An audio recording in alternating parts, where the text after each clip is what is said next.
Commençons notre exploration d'aujourd'hui. On part d'une source unique, un roman français de Jean Tullet, Le Magasin des Suicides. Et rien que la couverture, ça donne le ton. Imaginez un peu, un fond jaune, vraiment jaune canari, et dessus, un sac en plastique blanc. Sur le sac, il y a un globe terrestre, mais en forme de tête de mort qui pleure. Et juste au-dessus, une corde de pendu. C'est une image qui résume tout l'humour noir et la satire du livre. Ah oui, absolument. Et notre but aujourd'hui, c'est pas juste de raconter l'histoire. Ce serait vraiment passer à côté de l'essentiel.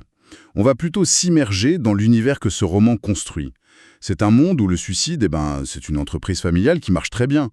Et on va essayer de décortiquer le conflit qui est le vrai moteur du récit. C'est exactement ça. La grande question au cœur de tout ça, c'est qu'est-ce qui se passe quand une famille, dont l'identité, la culture, le gagne-pain, tout repose sur le désespoir, donne naissance à un enfant qui est, lui, pathologiquement optimiste. C'est ce paradoxe qu'on va explorer en plongeant dans le quotidien de la famille Tuvache. Alors pour commencer, il faut planter le décor. Le magasin déjà. C'est un petit commerce très sombre, lugubre. Le texte nous dit « N'entre jamais un rayon rose et gai ». Et le slogan, imprimé sur les sacs biodégradables, c'est un petit bijou quand même. Vous avez raté votre vie, avec nous, vous réussirez votre mort. C'est un slogan qui dit tout, en fait. C'est une entreprise familiale, ça se transmet de génération en génération. Et avec une éthique professionnelle très très stricte, résumée par leur devise. Ah oui, Mort ou remboursé. Il y a une vraie fierté professionnelle là-dedans. Un savoir-faire, ce n'est pas juste un commerce. Pour eux, c'est une vocation. et la famille. Elle est le reflet vivant de sa boutique. Les parents, Mishima et Lucrèce, sont les gardiens de cette tradition morbide. On sent qu'ils y croient, hein. Leurs deux premiers enfants, d'ailleurs, portent des prénoms de suicidés célèbres. De suicider célèbre. Exactement. C'est un hommage, en quelque sorte. Oui, tout à fait.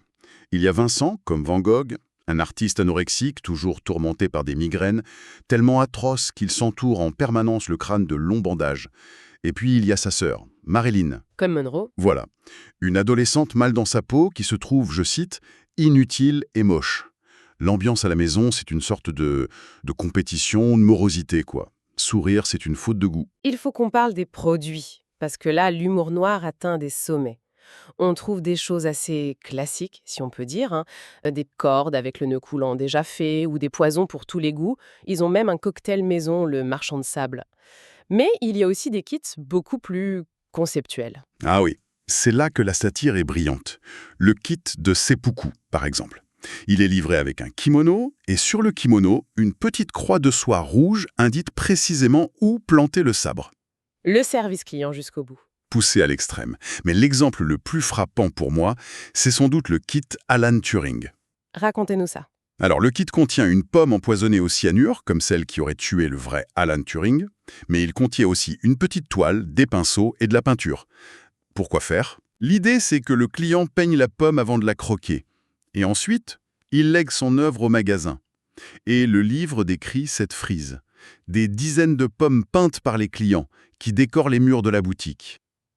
C'est fascinant et terrifiant à la fois. Mais quel est le message derrière un détail aussi précis? C'est la quintessence de l'humour de Telet. Il ne se contente pas de vendre la mort, il la transforme en un produit de consommation de niche, avec une touche de culture, de prestige posthume. C'est une critique féroce de la façon dont notre société peut emballer et vendre n'importe quoi, même le désespoir. La mort devient une expérience client, personnalisable et artistique. Une expérience client, c'est exactement ça. Et cet univers macabre, mais parfaitement huilé, va être complètement bouleversé par la naissance du troisième enfant, Alan. Dès les premières pages, on assiste à la catastrophe absolue pour les parents. Ils découvrent que leur bébé, il sourit. C'est quand même incroyable cette réaction. Un sourire, pour eux, c'est une pathologie. C'est plus qu'une pathologie, c'est une menace existentielle. Une cliente le remarque et Lucrèce, la mère, est horrifiée. Elle dit « Comment ça, mon fils sourit? Mais non, il ne sourit pas, ce doit être un pli de bouche. » Mishima, le père, essaie de se rassurer. Il a sûrement la colique. Il cherche n'importe quelle explication pour nier l'évidence. Mais pourquoi c'est si grave pour eux? Justement, parce qu'Alan, il ne menace pas juste la morosité de la maison. Il menace le business model. Chaque sourire, chaque éclat de rire, c'est une remise en question de leur identité, de leur gagne-pain. C'est là que la satire est géniale. Le bonheur devient littéralement mauvais pour les affaires. Alan, c'est un agent du chaos dans ce système. Et il l'est de toutes les manières possibles. C'est l'antithèse absolue de l'esprit tuvache. Il dit au revoir aux clients au lieu du traditionnel adieu. Ses dessins d'enfants sont pleins de soleil, de ciel bleu. Sa mère qualifie ça de totalement irréaliste. L'anecdote du crash d'avion est parfaite pour ça. 247 morts, 3 survivants. Et lui, qu'est-ce qu'il retient? Les 3 survivants. Il s'exclame « Oh maman, t'as vu comme c'est joli la vie ?» Son optimisme, c'est une force de la nature, et la famille le traite comme une maladie incurable. Ils le punissent, ils essayent de l'éduquer à la tristesse, ils vont jusqu'à lui coller un sparadrap sur la bouche, Ah oui, c'est vrai. sur lequel ils ont dessiné un rictus méchant. Mais le texte précise bien que même sous le faux rictus, on devine que l'enfant sourit. C'est une force qu'ils ne peuvent pas contenir. C'est comme essayer d'arrêter une marée avec une petite cuillère. Donc Alan est cette force de la nature incontrôlable. Mais il n'est pas le seul à changer dans le livre. Sa sœur, Marilyn, a un parcours tout aussi fascinant. Même si ça part de beaucoup plus sombre. Oui, l'arc de Marilyn est central. Pour ses 18 ans, elle reçoit un cadeau de famille, disons spécial. Une seringue. Elle contient un produit censé rendre sa salive mortelle au contact. Elle devient l'arme du baiser de la mort. Le cadeau d'anniversaire rêvé. Et qu'est-ce que ça provoque chez elle? Eh bien, c'est un tournant majeur. Pour la toute première fois de sa vie, Marilyn, qui se sentait inutile et moche, elle a une fonction, une place, un pouvoir. Elle passe du statut d'ado complexé à celui d'attraction principale du rayon frais du magasin, comme ils disent. Elle trône dans un fauteuil de velours, elle devient une sorte de reine fatale. C'est une émancipation macabre, mais ça lui donne une confiance en elle qu'elle n'avait jamais eue. Bien sûr, une complication arrive vite, elle tombe amoureuse d'Ernest, le jeune et beau gardien du cimetière. Et là, c'est le drame. Elle ne peut pas l'embrasser, sinon elle le tue.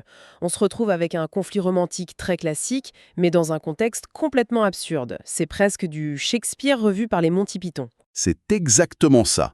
Et c'est ce dilemme qui mène à la grande révélation orchestrée par le petit Alan. Alors que la situation est dans une impasse, il avoue tranquillement avoir remplacé le poison dans la seringue. Non mais par du sérum glucosé? Le baiser de la mort, c'était un placebo depuis le début. Un placebo! C'est un coup de génie. Et c'est là qu'on touche à un des thèmes centraux du roman, la puissance de la psychologie, de la croyance. Le poison n'était pas nécessaire en fait. C'est l'idée d'être puissante et dangereuse qui a transformé Marilyn. Telet nous montre que nos identités sont souvent construites sur des récits, des histoires qu'on se raconte, qu'elles soient vraies ou non. L'effet psychologique était bien plus puissant que le produit chimique. Donc en gros, elle est devenue cette femme fatale juste parce qu'elle a cru vêtre. Et les clients venaient pour se baiser en y croyant aussi. C'est fou. Mais évidemment, cette révélation, ça plaît pas du tout au reste de la famille. C'est un euphémisme. L'aveu d'Alan provoque une fureur apocalyptique. Mishima, le père, réalise que son commerce est une fraude. Sa réputation, l'honneur de la famille, tout est en jeu. Il devient fou de rage. Et il poursuit Alan avec un sabre de samouraï, celui du kit de seppuku, bien sûr, jusqu'en haut de la tour qui surplombe le magasin. Et toute la famille suit, c'est une scène de chaos total. Lucrèce, la mère, menace de boire un bidon de poison si son mari touche à Alan. Marilyn menace de faire exploser sa tête avec un casque qu'elle a conçu. C'est complètement dingue. C'est le paroxysme de la comédie noire, oui. On a une menace de suicide collectif avec les produits du magasin pour protéger celui qui incarne la joie de vivre. La logique de la boutique est complètement retournée contre elle-même. Ils sont prêts à mourir, non plus par désespoir, mais par amour pour celui qui leur a apporté l'espoir. C'est dans ce chaos qu'Alan, en reculant, bascule accidentellement de la tour. Et là, à cet instant précis, tout s'arrête. L'instinct de vie, si longtemps réprimé, prend le dessus, de façon spectaculaire. C'est Vincent, l'artiste dépressif, qui a un éclair de génie. Il déroule à une vitesse folle les longs bandages qu'il a autour du crâne Oui, pour en faire une corde et la lancer à son frère. c'est le moment de la catharsis collective. L'acte de créer quelque chose pour sauver une vie, et non pour la prendre, c'est une révélation. En sauvant Alan, Vincent est instantanément guéri de ses migraines. Ah oui. Le mal qu'il rejetait était psychologique, lié à cet univers mortifère. La famille, unie pour la première fois dans un but positif, se transforme sous nos yeux. Il découvre la solidarité, l'adrénaline du sauvetage, le bonheur tout simplement. Mishima, le père, voyant ce miracle, prend une décision radicale. Il abandonne le magasin des suicides pour racheter le restaurant d'en face et le transformer en crêperie. La rupture est totale. On passe du commerce de la mort au commerce de la convivialité. C'est la victoire complète d'Alan. Son virus de l'optimisme a finalement infecté tout le système. Il l'a fait muter. On pense vraiment arriver au happy end parfait. On y croit à fond. On se dit, voilà, la joie a gagné. La famille, euphorique, remonte Alan le long de la tour. Et c'est là que Tellet nous assène son dernier coup. Alors qu'il est suspendu, Alan les regarde, il voit leur sourire, il entend leur projet pour la crêperie. Le texte dit « Sa mission est accomplie ». Il les a sauvés d'eux-mêmes. Et à ce moment précis, alors qu'ils sont sur le point de le hisser, il ouvre la main, lâche le bandage et choup, se laisse tomber dans le vide. Le livre se termine comme ça. C'est une conclusion d'une brutalité et d'une intelligence incroyables. Ça subvertit complètement le conte de fées qu'on croyait lire. C'est un choc total pour le lecteur. On reste avec cette question. Mais pourquoi ? La joie d'Alan, ce n'était qu'un instrument, un moyen pour arriver à cette fin. Son geste final, est-ce que c'est une forme de suicide ? Ce serait le paradoxe ultime. C'est toute la question en fait. On peut y voir une forme de suicide, oui, mais qui serait l'expression ultime et inversée des valeurs de sa famille. Il n'utilise pas les outils du magasin pour mettre fin à sa propre souffrance, puisqu'il n'en a pas. Il choisit la mort pour cimenter le bonheur des autres. C'est comme s'il savait que sa présence, une fois la mission accomplie, ne serait plus nécessaire, voire serait une anomalie dans leur nouvelle vie normale. C'est un sacrifice presque messianique en quelque sorte. Cet acte final nous force à tout réévaluer. L'ironie est totale. Pour faire triompher la vie, le protagoniste choisit la mort. Le héros de la joie de vivre commet l'acte que toute son existence semblait combattre. Ça donne une profondeur immense au roman. C'est pour ça que ce livre est bien plus qu'une simple comédie noire. C'est une satire féroce du désespoir, bien sûr, mais ça explore surtout la nature contagieuse des idées. La famille Tuvache vit dans un système clos, une culture de la mort qui s'auto-alimente.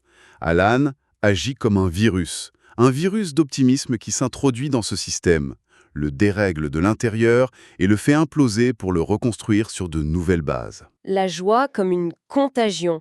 C'est une perspective fascinante. Le roman nous montre que le désespoir et le bonheur, ce sont peut-être pas des états de fait, mais plutôt des narratifs, des cultures qu'on se transmet, et qui peuvent être bousculés par un seul élément perturbateur. Exactement. Et ça nous laisse avec une dernière pensée, peut-être, à méditer. Dans un monde qui tend souvent à la négativité, un monde où, finalement, le magasin des Tuvache pourrait presque sembler une extrapolation de nos angoisses, le roman pose une question troublante. Un optimisme aussi pur, aussi absolu que celui d'Alan. Est-ce une forme de salut viable ? Ou est-ce que c'est une force si étrangère à la condition humaine, si parfaite, qu'elle ne peut accomplir sa mission qu'en se sacrifiant ?